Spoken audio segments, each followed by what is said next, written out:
masih di Madinah.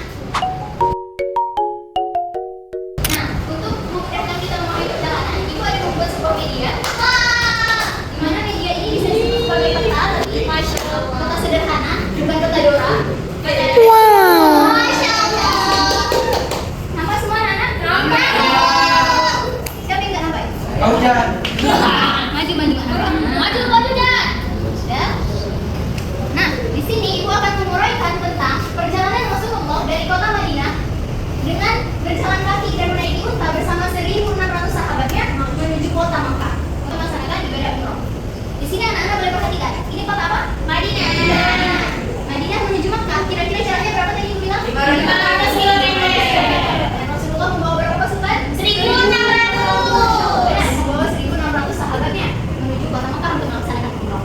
Akhirnya pada hari H Rasulullah dan para sahabat pun berangkat mulai dari Madinah berjalan kaki dan menaiki unta 1.600 pasukan. Dari Madinah Rasulullah berjalan kaki hingga sampai di sebuah daerah bernama Zulhulaifah. Apa yang terjadi di daerah ini? Rasulullah dan para sahabat mengikat unta-unta mereka. Disitulah unta mereka beristirahat dan di saat ini Rasulullah mengutus 2 orang sahabat untuk melihat keadaan di depan. Kalau bahasa kita Rasulullah bilang gini, wahai sahabatku tolonglah lihat jalanan di depan. Kira-kira akan kita lintasi. Gimana ya kira-kira keadaan di Makkah saat ini? Mereka masih mau perang sama kita atau enggak? Gitu. Padahal kita mau umroh tujuannya. Nah akhirnya kan Rasulullah memerintahkan sahabat seperti itu. 2 sahabat ini pun bergerak duluan mendahului Rasulullah dan para sahabat. Tidak lama Rasulullah selesai dari istirahatnya, Rasulullah dan pasukan kembali berjalan. Melewati padang pasir dan gurun dan jalanan yang luar biasa butuh effort untuk melewatinya. Ditambah lagi panas matahari yang sangat menyengat. Luar biasa perjuangan Rasulullah dan para sahabat untuk menunaikan ibadah umrah. Hingga sudah lama perjalanan Rasulullah dan para sahabat, sampailah Rasulullah dan para sahabat ke sebuah tempat bernama Asfan. Ada yang pernah dengar nama ini? Ya. Oke, jadi nama daerah Asfan ini adalah sebuah lembah. Sebuah lembah yang dari ujungnya itu kita berdiri bisa melihat ujung Mekah. Jadi udah dekat sama Mekah di ceritanya. Udah dekat sekali sama Mekah. Udah tinggal turun dan jalan berapa langkah lagi. Ketika di Asfan ini Rasulullah berjumpa dengan 2 sahabat yang diutus Rasulullah. 2 sahabat ini pun menyampaikan kabar. Kira-kira kalau bahasa kita kayak gini, ya Rasulullah, dah ini Rasul. Dengan tergesa-gesa mereka bilang, dah ini Rasul. Kenapa kata Rasulullah kan? Ya Rasulullah, sungguh kami melihat kaum kafir Quraisy Mekah itu sudah mengumpulkan kurang lebih 3.000 pasukan dengan pakaian dan baju perangnya ya Rasul. Gimana nih Rasul? Kita mau melawan atau mundur ya Rasul? Sementara kita kan pakai baju ihram. Kita tuh nggak bawa apa-apa kecuali pedang aja gitu. Nah akhirnya Rasulullah pun karena Rasulullah adalah manusia yang sangat luar biasa akhlaknya, beliau langsung memutuskan. Apa yang dilakukan beliau? Dia berunding dengan para sahabatnya. Beliau bermusyawarah menanyakan solusi apa yang harus kita lakukan.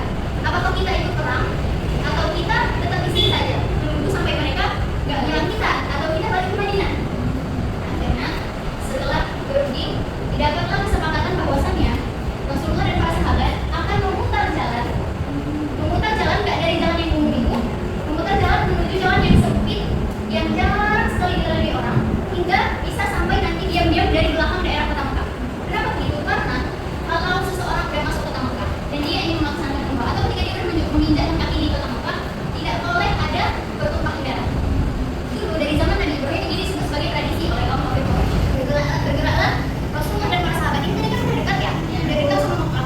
Gerak lagi Rasulullah dan para sahabat muter ke jalan lagi, sehingga melewati jalan-jalan kecil dan sempit. Jadi melewati jalan Sanya ke Murah lagi hingga jalan kecil dan sempit ini Rasulullah dan para sahabat tiba di sebuah lembah, di mana di lembah ini ada sebuah sumur. Sumur inilah yang disebut sebagai sumur Hudaybiyah. Makanya tempat ini disebut sebagai lembah Hudaybiyah. Nah, ketika sampai di sini ternyata ini jalannya tuh lebih dekat lagi daripada Asfan ke Mekah. Lebih dekat juga dari daerah belakang. Ternyata ketika udah sampai di daerah Hudaybiyah, Rasulullah dan para sahabat dihadang oleh kaum kafir Quraisy. Aduh, udah tinggal berapa lama lagi nih? Dihadang rupanya, nggak berhasil. Rupanya Allah berkehendak lain kan? Nah, ketika dihadang ini, Rasulullah dan utusan dari kaum kafir Quraisy akhirnya membuat sebuah kesepakatan atau perjanjian. Kesepakatan inilah yang dikenal dengan kesepakatan atau perjanjian Hudaybiyah. Ini, kalian lihat sebentar ke dalam PPT yang depan, ada 4 poin inti dari perjanjian Hudaybiyah antara kaum kafir Quraisy dan kaum muslimin.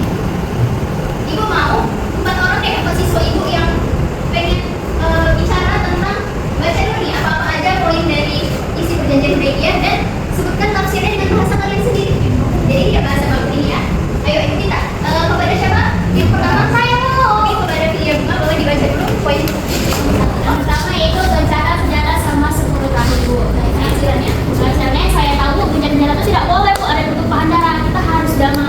bukan hanya omong-omong gencatan senjata, tapi kita harus tetap kerja itu tidak ada kebutuhan darah. Oke, beri tepuk tangan dulu untuk itu. Yes, terima kasih Bu. Baik. Kita masuk kepada poin kedua. Ayo, siapa yang kedua? Oke, pada Risa. Jadi Bu, di situ kan bacanya kaum muslimin boleh memasuki Mekah pada tahun depan selama 3 hari tanpa membawa senjata satupun kecuali pedang yang berada dalam sarungnya. Jadi Bu, kalau dari penafsiran saya Bu, kaum muslimin pada waktu itu belum boleh umroh pada saat itu. Jadi mereka itu harus harus balik lagi ke Mekah gitu. Jadi mereka itu tahun depannya gitu. Balik kan? Balik Madinah. Mereka itu tahun depannya baru balik ke Mekah untuk umroh dan itu kan hanya dikasih waktu selama 3 hari aja gitu. Dan ada syarat juga Bu. Syaratnya itu nggak boleh bawa senjata, boleh bawa senjata tapi di dalam sarungnya itu kan untuk jaga-jaga aja. Oh, baiklah. Berarti tidak di poin yang kedua yang itu kamu sini nggak boleh jadi makan, nggak boleh jadi murah ya lagi. Ya boleh Bu. Iya dua.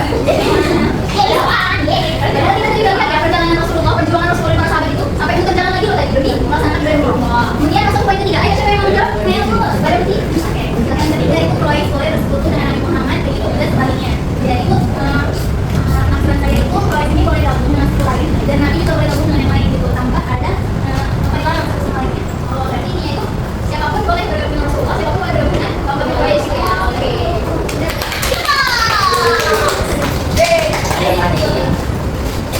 Kemudian poin yang keempat, poin terakhir. Pada siapa? Siapa yang ingin poin keempat? Apa yang kita panggil? Oh iya, pada Bangsa. Silakan. Keempat ialah jika ada dari golongan tulis yang masuk ke golongan maka tidak semuanya maka semuanya dengan tulis.